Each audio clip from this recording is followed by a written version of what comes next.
السلام عليكم ورحمة الله وبركاته. وحياة حبيبك النبي ما تخرج من الفيديو ده، وحياة حبيبك النبي تكمل للنهاية، وحياة ربنا أنا عايز منك خدمة صغيرة بس، تعمل له متابعة اكسبلور وتضغط على علامة القلب وتكتب كلمة الله في التعليق. مش هتخسر حاجة، والله العظيم ما هتخسر حاجة.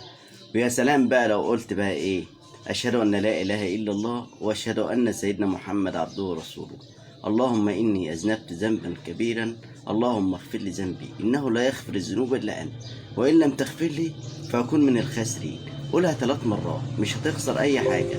ويا سلام بقى لو حضرتك بقى عايز تكمل الفيديو معايا للآخر، وأنت خارج الصبح تقول: بسم الله الذي لا يضر مع اسمه شيء في الأرض ولا في السماء وهو السميع العليم 3 مرات. يا سلام بقى لما تختمها: بسم الله توكلت على الله ولا حول ولا قوة إلا بالله العلي العظيم، والصلاة والسلام